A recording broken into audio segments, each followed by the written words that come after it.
Good morning everyone, it's Sander from K2 Agri. We're on a very fresh and cold morning in East Gippsland, and we're here with Alister Clyne, who I'll allow himself to give a quick introduction about his robotic dairy operation here. And first of all, thanks to Alister for having us on his farm this morning, and for him giving us a farm tour of his operation. So thanks, Alister. No worries, Sander. No, well, welcome.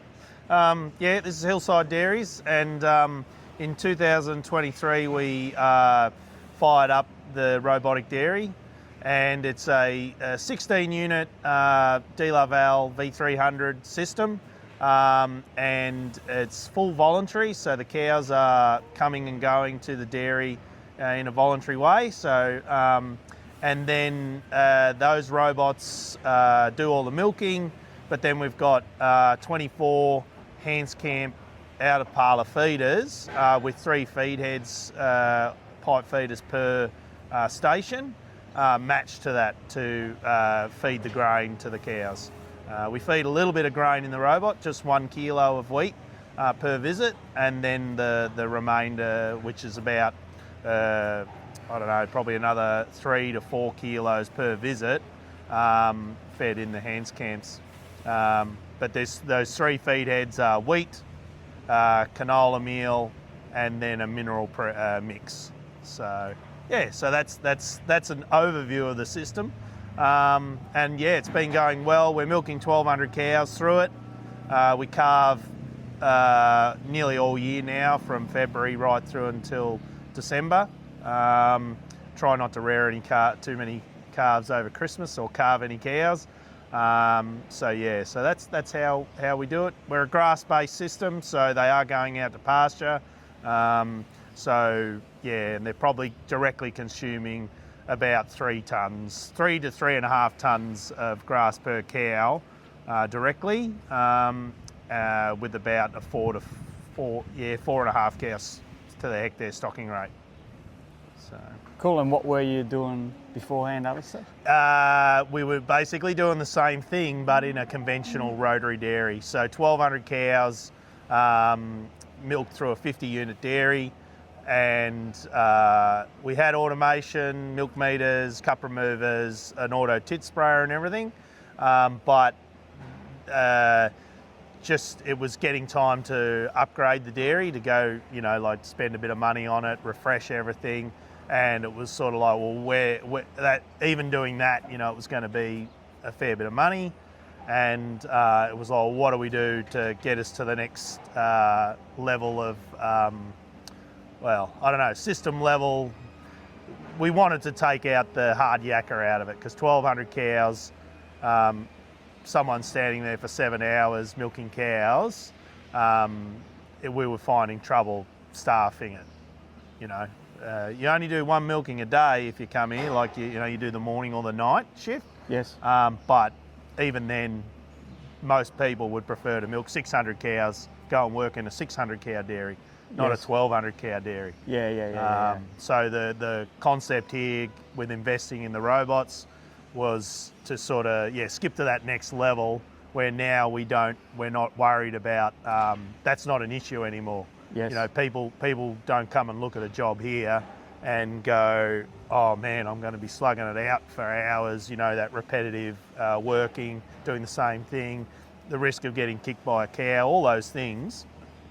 That's not an issue. That's here. a thing of the past. It's a thing of the past. So we've gone, we've gone from copper network telephone to Starlink direct to satellite phone almost. Yeah. In that way, we've just changed it. Yeah, sort of like, well, when do you do it? Robotics are the go in the future, to some degree. When do you do it? That's the question. Like, is it now? Is it later? Whereas, it was sort of like, well, hell, I'm at the right age to pay it all off. So, I'm not too old yet. I still want to be in the industry for another 30 years or whatever.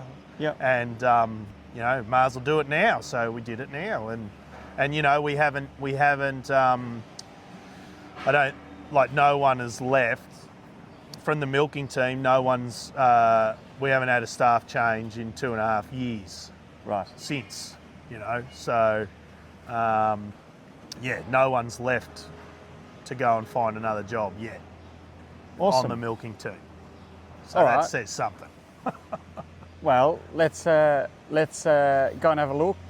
Please give us a tour. And Yeah, no worries. yeah, we'll Come go on from in. there. Again. All right.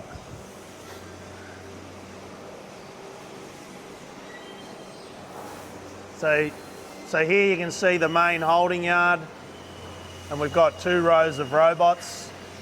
There's 8 on one side and 8 on the other, and we've sort of got two areas.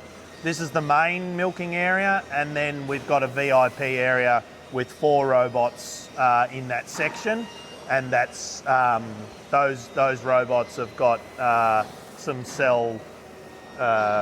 somatic cell counters on them, OCCs they call them. So, and also management-wise, that VIP area we can put freshly calved heifers or special cows that need attention, that might be new to the system or something like that.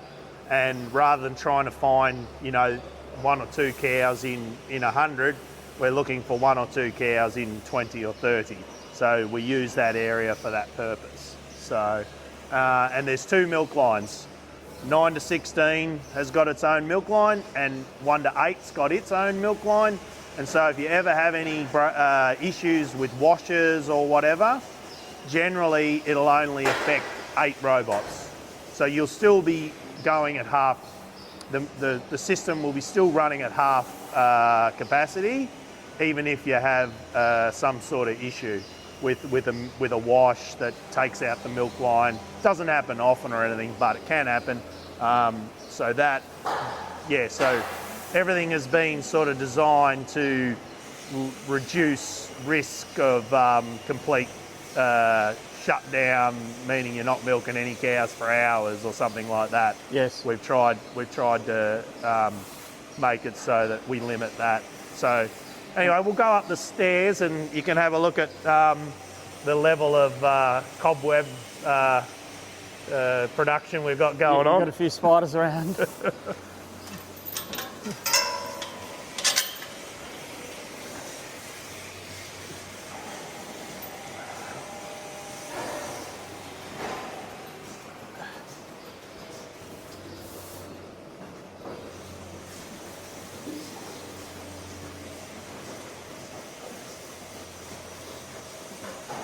So yeah, you can sort of see the design, the VIP area over here. Draft gate puts them into that area, and then this is the main milking area with 12 robots accessible to it. So it's like a bit of a horseshoe setup. Is that what they call it? Or? It's sort of like 2 double checkout. We've got a row of checkouts there, or toll booth, and a row here.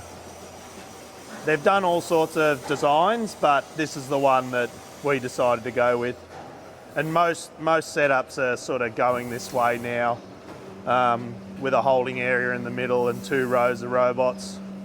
There's a big system going in WA batch that is going to be X amount of robots either side and then some at the front, but that's a bigger system than this. So that's your that there's your VIP area. Is that right? That's the VIP area there. Okay. Yep. And what else have we got going on? So we put some fans in for cooling in the summertime, and then if you pan across, it is in a horseshoe. The exit. So you've got the row of cows exiting. That row are exiting, and they make their way around. And then if you look across, I don't know if you can see how then it works in with the Hanskamp out-of-parlour feeders. Oh, that's a nice office there. Lovely. Yes. And so they come through the draft gates from the paddocks. They get directed into the dairy to get milked, and then they exit, and then they go through the Hanskamp feeders, and they get their grain. So we only feed enough grain in the robot to sort of keep them busy and that sort of thing. And when you're trading heifers, it's handy to distract them with a bit of grain when you're trying to, if you have to intervene with a cow or check a cow or whatever. So, but then really the bulk of their grain is getting fed in the Hanskamps. So we've got some hoppers here sitting on a mezzanine that deliver, we'll go ahead here.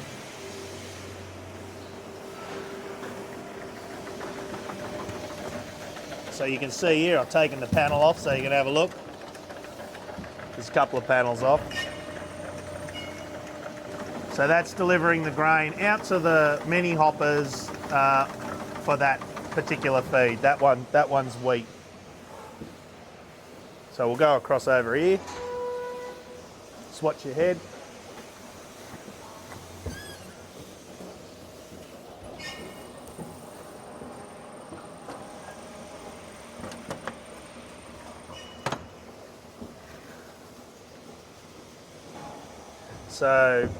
So that ratio that we put in of the Hanskamps was 1.5 Hanskamps per robot. So there's 24 for the 16. If anything, we could have gone a little bit higher number just because it would have meant that we could have slowed down the feed rate and given the cows, not try and make them eat it faster because of the bowl, the way the bowl is and that. If you, on the side of the feeder, if you do try and speed up the feed rate, because the cows are, for whatever reason, the flow of cows is higher. I think we're at 450 grams per minute. That is sort of a level at which, like if you had it a bit lower than that, you might have less dribble out of the butt, like with their getting their head up and around. Yep. But this is that 450 grams. With the 1.5, with 24 to 16 robots, the 450 is where we landed to try and get them through without cows having to wait to get into a Hanskamp. We didn't want to have them waiting too long, so that's the compromise we made, going to that 450 grams. And why only feeding 1 kilo through the robots? Is that 1 kilo per visit, or is that 1 kilo? 1 kilo per visit. 1 kilo per visit, and that's based on this. So one of the most successful systems I saw when I was looking at putting robots in was Nick Dornoff's system down in Tasmania, and he was just feeding enough grain in the robot to just keep them happy and get that help with the milk let down, all these sort of things. Conditioning, they're conditioned to, our cows have been on the rotary that long, that feed drop probably did condition them to let their milk down and that a bit. So anyway, you don't want to be trying to feed too much grain in the robot. If you're trying to feed over 2.5 kilos per visit in the robot, I don't know why that gate's not opening. I'll have to go and have a look at that. But if you're trying to feed more than 2.5 there you go, kilos in the robot, that means, here we go, let's see if it'll work. Yeah, I think some attention's got to be on those front gates. But basically, if you try and feed over 2.5 kilos per visit in the robot, it will mean that you are slowing down that throughput of the robot. If you try and feed grain, if you use the robot as a grain feeder, then you potentially are slowing down the throughput through that robot. So we're trying to avoid that at all costs. We want to have as much throughput through the robot as possible, and basically, if you're trying to feed, like our visit time is somewhere between 6.5 to 7 minutes most of the time. Depends on how much production they're giving per day. But like back in the rotary, we'd have the rotation time at about 10 minutes and 40 because we were feeding 4.5 kilos per visit, and they needed that amount of time to eat that grain. we could have sped the platform up, but actually we had to slow it, like have it at that pace, just so they could eat their feed. And if you did that sort of management in the robot and didn't have out-of-parlour feeders at all, then imagine that's another 3/4 of a cow you could have milked in your robot, and you're trying to feed grain. It's an expensive grain feeder. That's what I'm getting at. Yes. And that's why the out-of-parlour feeders matched with the robots, it really makes for a good system. It really works. So you'll notice that there is no congestion at the back of the robots. These cows just haul ass away from the robots. Because they've got the grain to be eaten over here, the cows are pulled away from the robots, and if there's any congestion or the bad behaviour that cows present because is going to be around the feeders over here, which is well away from the robots. And so we don't have an issue with cow throughput through the robots. If there's any congestion or cow behaviour that leads to congestion, it's out here. So the robots are milking cows, they're doing the business, nothing's getting in the way of them doing their job. It draws all that away over here, and at least we don't have any issues with, because like I've seen it where cows are eating feed out of the robot manger from the back side of the robot, holding up the cow coming in because the door can't close. Things like that where that's never happened here. All right. You've just talked us through the feeders a little bit, Alister. So how did you actually learn about Hanskamp? Yeah, so in the discovery process, in the planning of the robotic dairy, I was looking for, alternatives to the existing system. So most of them were most of the out-of-parlour feeders would be just a stall with a feed trough at the end, and then a feed hopper, like a dropper motor, and dropping into the feed, and the cows would go in and then have to back out and then leave the dairy.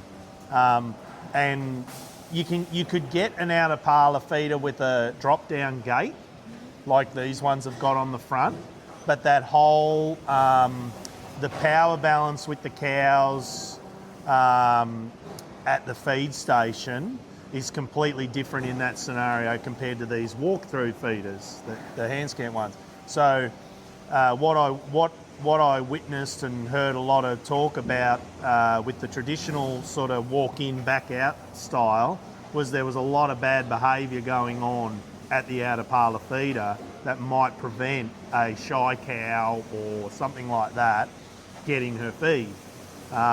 If your exit is open, so if the cows are walking into the out-of-parlour feeder, backing out and then leaving, so the entrance and the exit area is combined, and so you might get shy cows that just avoid going into the out-of-parlour feeder at all.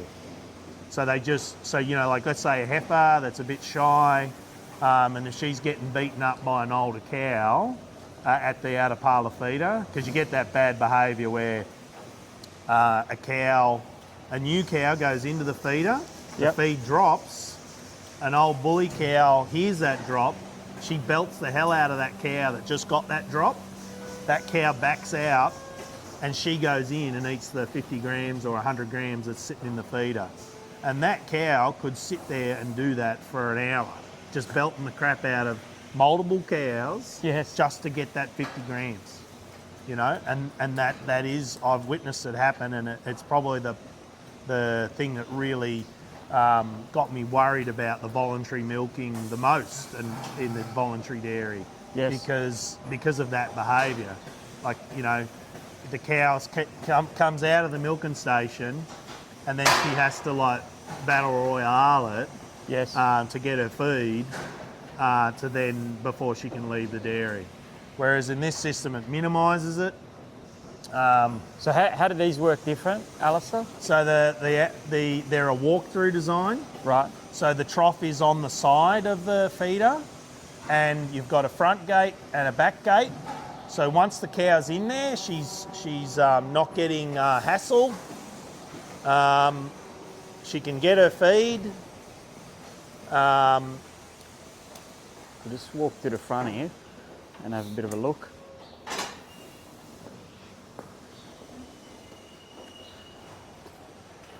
So now we're at the front of the dairy, the feed station, sorry. And they've got what they call the teapot gate. So these ones are like a saloon style. They open up and let them out. And so a cow, the L port on the back, the gate on the back is open, it's up. Cow walks in, the ear tag gets read, it senses that there's a cow there as well in the bale, so there's a sensor looking at it to see if there's a cow in there or not. It's reading her ID. If she has feed allocation, the motors start up, and that triggers the gate, the L port on the back, to close. So now she's in there for as long as she needs to. She's got feed, and the motors keep turning. Yep. And so then, and then once the last of her allocation has been dosed, she gets another 100 seconds, so a minute and 40, to eat the remainder of her feed, and then the gates open and let her out. And then once the sensor on that senses that she's left, then it closes the front gates and it's waiting for a new cow to come in. So yeah, so that whole concept, why it works really well, is because they're in there, they're protected, there's not the bullying going on at the back.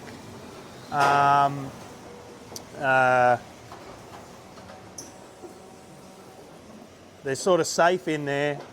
And the other thing is that for management, when you're training new cows and all that sort of thing, it's sort of like they've got to get through it to exit. So Okay. now if you've got a shy heifer that could have just left, if the entrance and the exit is combined with the traditional style out-of-parlour feeder, not a walk-through type, then there are cows that can just decide to leave the dairy altogether without getting any feed. So now you've got heifers in particular that might not get to their production that they need, and then it affects them for their whole first lactation. So in this system, cows are coming in. So when we're training new cows, they have to come through the feeder to get their feed, to leave. So when we're looking for cows that need to be trained, they'll be waiting on the backside. They haven't gone through yet. So then you know, oh yeah, there they are. Push them through, get them fed, out they go. So we're not trying to train, cows that are the traditional style. You've got cows that have been fed mixed with cows that haven't been fed, hanging around. With this system, anything that's on that backside won't have been fed, and they need to come through. So it helps with the management as well. Yeah. Cool. Yeah. So tell me, what's it been like using them? Like, you obviously research these things, right? And you look at the booklet, and you've had this vision, and from my understanding, is this the largest pasture-based robotic dairy in? I think we're Around? milking the most cows in one system. Yes. There's an 18 unit VMS DeLaval system in WA, so that one's got the most robots. I think they're milking 1,000 cows. So they're, but yeah, I think we've passed the. Yeah. So you've sort of been the guinea pig, and you've had your vision, and how have you found it? I suppose it's been a learning experience all the way through. There's been challenges and whatnot, but the robots and the robots and the feed stations and everything have done what they're meant to do. There hasn't been any issue with any of that. It's been more around management. You know, how do you best manage the flow of cows and things like that with your grazing system and feeding and everything. It hasn't been. I mean, you've got the normal maintenance, you've got the normal bits and bobs that have to be working properly. You have to be on your game. You can't be asleep at the wheel. You know, it has to, for it to work 24/7. You have to do everything you're meant to do, because that's what you sign up for. When you go robotic, you're signing up for making everything keeping it in working condition. Not like you can't have rubberware that's old. It's got to be in working condition. You know, you can't. Like when they say to change the rubberware, change the rubberware. Yes. Don't muck around. Yes. That preventative maintenance sort of stuff. So there's been challenges, but it's been more in management. Okay. How do you best manage your cows? We're on a 6-way grazing now, so every 4 we started off with a 4-way grazing system. Now we've gone to 6-way, and that's helped cow flow and production and everything. So there's all these little tweaks. Nothing like mind-bending or anything, yes, but just little tweaks that help make things better. So it's been learning those things. That's been just incremental improvements. In terms of the feeders, Alister, so how long have you been going now for? It'll be 3 years in July, so it's nearly like 2 3/4 years we've been going. And what's the maintenance been like on them?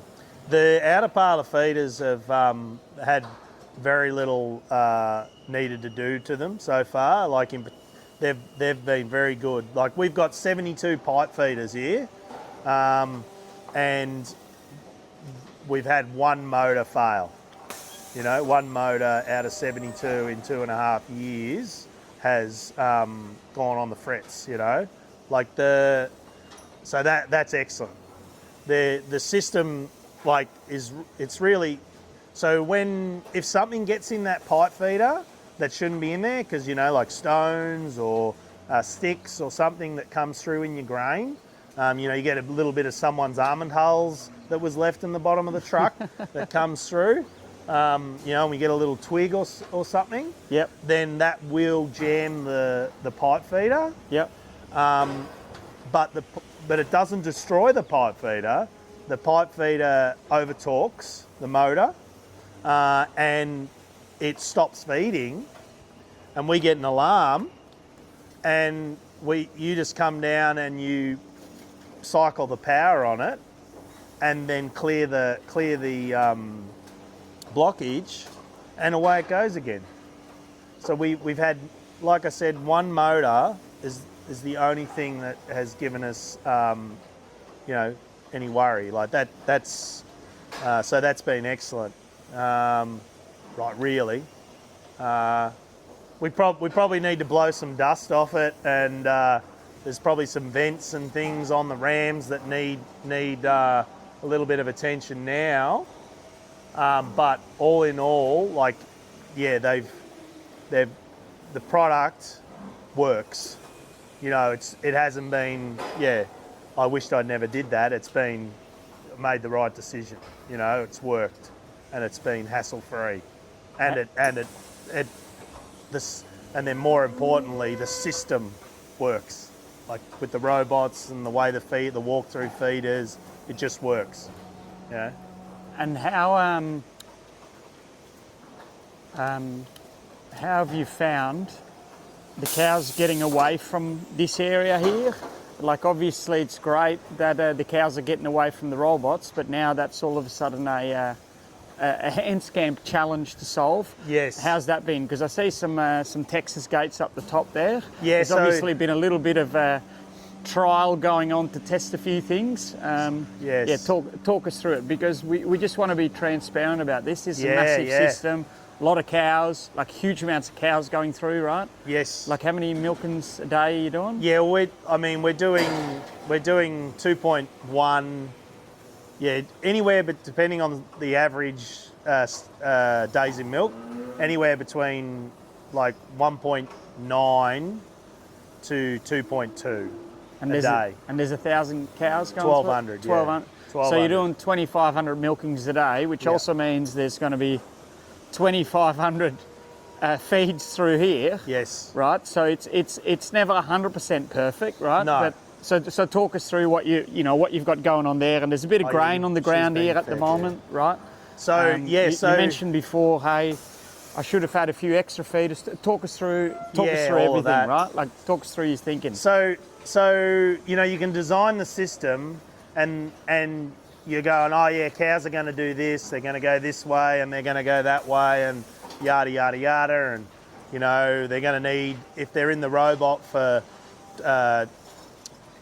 7 minutes, then you're going to have at least 11 minutes in here, and you work all that stuff out, right? And you're like, bada boom, bada bing, 1.5. The ratio is 1.5 robots to 1.5 feeders to a robot per robot.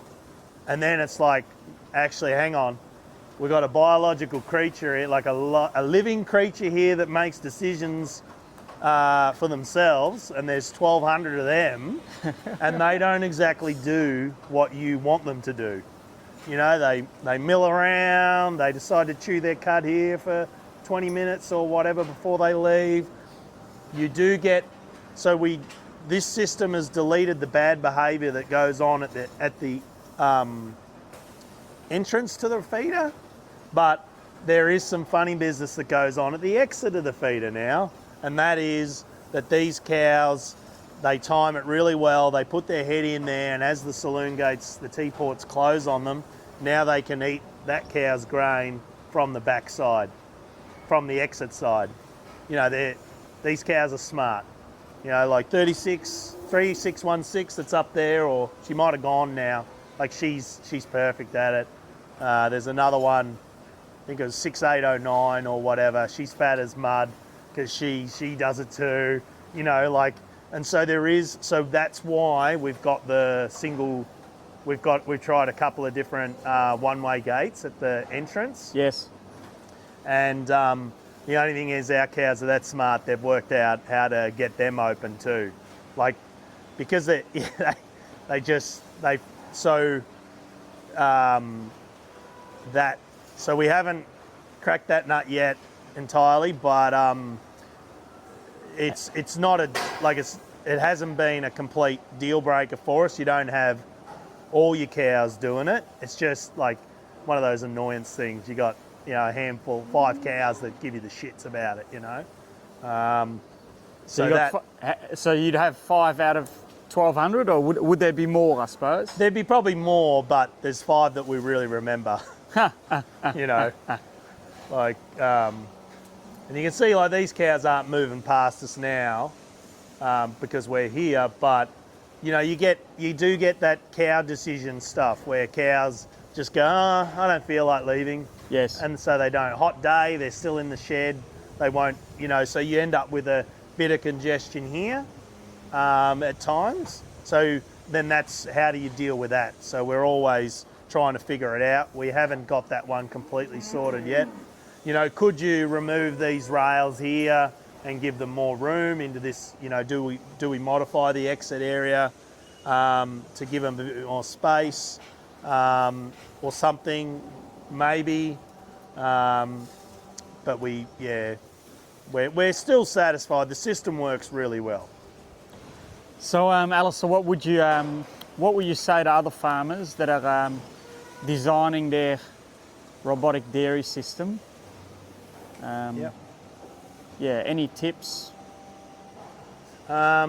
Basically, the biggest tip is just go and have a look at a dairy that's doing it successfully, and just copy and paste more or less, with a few minor modifications based on your farm or whatever.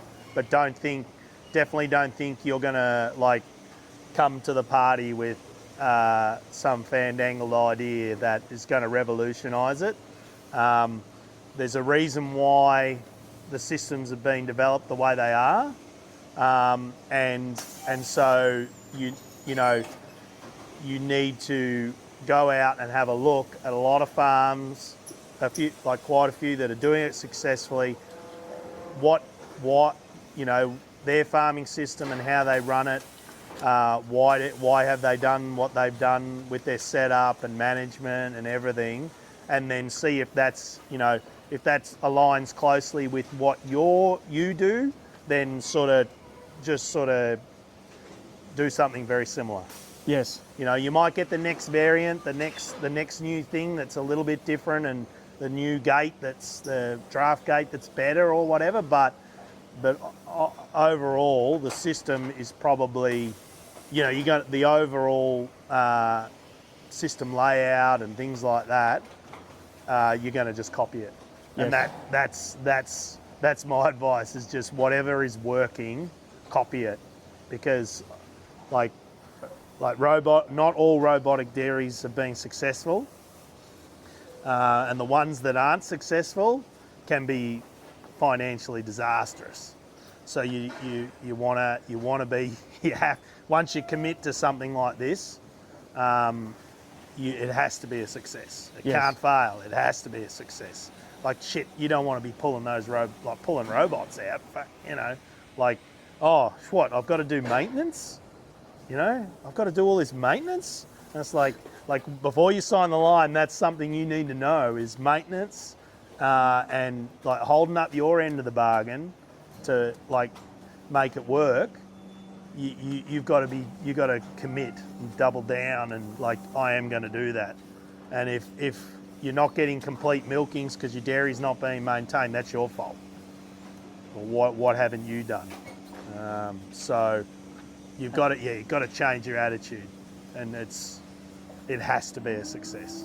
And what do you say to anyone that is considering out-of-parlour feeders or considering a robot setup? Like a lot of farmers that we see in the industry, they feed a lot of grain through the robots, or they're buying extra robots. Yep. What do you say to them, Alister? If you are going to go from a conventional system where you might be feeding 4 to 6 to 8, 10 kilos in the rotary or the herringbone, and then you're thinking about putting robotics in, don't skip the step of putting out-of-parlour feeders in. Just you have to put out-of-parlour feeders in if you're going to run it the same way. If you're going to put them on a feed, if you're going to put them in a barn and you're going to feed grain on the in the concrete, that's a different system now. But if you're going to run a grazing system and you're going to feed grain at the milking in the milking area, don't try and feed all of the grain in the box. It doesn't it'll create a handbrake for your milking system. So, I don't think there is that step of, I'll put the robots in now and then I'll put the out-of-parlour feeders in later. I think you've got to do the out-of-parlour feeders at the same time. That's how it all works. That's the system. If you're buying robots and you want to feed 4 kilos of concentrate per visit, you've got to go to an out-of-parlour feeder. If you're grass-based system, well, you're right, 100% grass and no grain, well, that's different, isn't it? Yeah. But if you're gonna do that grain feeding, out-of-parlour feeders, you just got to do it. Yeah. Thanks very much for your time today, Alister. It's been a pleasure getting a tour of the whole operation, and I appreciate your transparency on how things work, because lots of things look glossy on the brochure, and we just want to be as transparent about this whole operation, because people will come and visit it anyway. Yep. And look at the equipment, and they'll see the same thing, exactly what they're seeing on the video here today.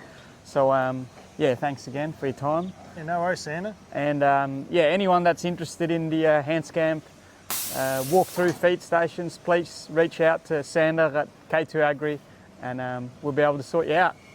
Thanks for watching. Cheers.